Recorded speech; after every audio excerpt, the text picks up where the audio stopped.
भारत में शादियों का कारोबार बहुत बड़ा है। ज्यादातर शादियां कई दिनों तक चलती हैं, जिसमें दोनों पक्षों से सैकड़ों मेहमान होते हैं। अलग अलग शहरों में आयोजन होते हैं और कई तरह की रस्में पूरी की जाती हैं।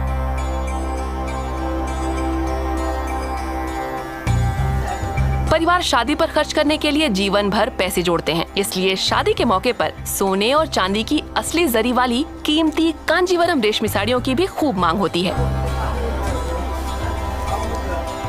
हम दक्षिण भारत के शहर चेन्नई में हैं। यहाँ के सबसे बड़े और सबसे मशहूर हाई क्वालिटी कांजीवरम साड़ी विक्रेताओं में से एक है 1924 से चल रही कंपनी RMKV।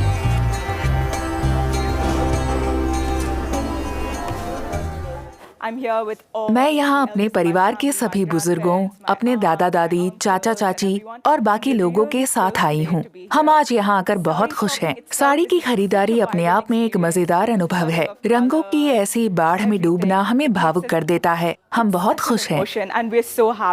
मेरी अलमारी में कोई 200 से भी ज्यादा साड़ियाँ मिल जाएंगी। उनमें से मैंने अभी तक साड़ी पहनी भी नहीं है। बहुत साड़ियाँ हैं मेरे पास, और वो भी अलग अलग तरह की। हमारे कल्चर में साड़ी तो जैसे महिलाओं के शरीर का हिस्सा होती है, इसलिए चाहे हमारी तमिल संस्कृति में बच्चों के कान छिदवाने की रस्म हो या शादियाँ, साड़ी के बिना कुछ नहीं होता। चाहे कितने ही नए वेस्टर्न कपड़े आ जाएं या कोई भी अपडेटेड कल्चर, यहाँ साड़ी के बिना कुछ पूरा नहीं होता। साड़ियाँ महिलाओं पर बहुत जचती हैं। खासकर कांजीवरम रेशम साड़ी तो महिलाओं की खूबसूरती को और बढ़ाती हैं। कांजीवरम साड़ियाँ हमारे यहाँ की तमिल शादियों का एक मुख्य आकर्षण होती हैं। वो बहुत ही शुभ अवसर होता है जब दूल्हा और दुल्हन पक्ष शादी की साड़ी चुनने जाते हैं। ये एक बेहद खास पल होता है। दुल्हन को शादी के मौके पर केवल एक तरफ के परिवार की ओर से कई बार 21, 51 या इससे भी ज्यादा साड़ियाँ तोहफे में दी जाती हैं। ऐसी कीमती साड़ियाँ 10,000 से लेकर कई लाख रुपए तक की हो सकती हैं। हजारों सालों से पूरे दक्षिण एशिया की महिलाएं रेशमी और सूती कपड़े पहनती आई हैं। साड़ी पहनने के तरीके, कपड़े की क्वालिटी, उसके रंग और उस पर हुई कढ़ाई से भी पहनने वाले के स्टेटस की पहचान होती है। साड़ियों का उल्लेख करीब 3000 ईसा पूर्व की एक हिंदू भजन पुस्तिका तक में मिलता है। संस्कृत में इस शब्द का मतलब है कपड़े की पट्टी।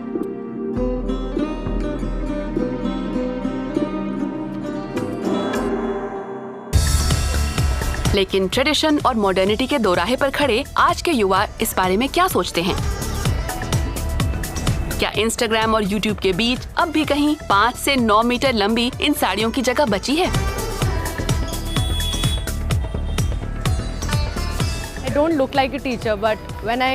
मैं ऐसे टीचर जैसी नहीं दिखती, पर जब मैं स्कूल जाती हूँ तो साड़ी पहनती हूँ। ये मेरे फैशन और मेरे पेशे का तकाजा है।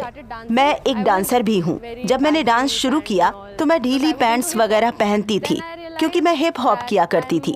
फिर मुझे पॉपिंग स्टाइल ज्यादा पसंद आने लगा, तो मैंने अपना स्टाइल बदल लिया, सूट वगैरह पहनने लगी। मैं अपना फैशन वक्त वक्त पर मूड के हिसाब से, अपने इमोशंस के हिसाब से, या मैं कैसा महसूस कर रही हूँ उस हिसाब से बदलती रहती हूँ। 2023 में साड़ी एक अंतर्राष्ट्रीय संग्रहालय का हिस्सा भी बनी।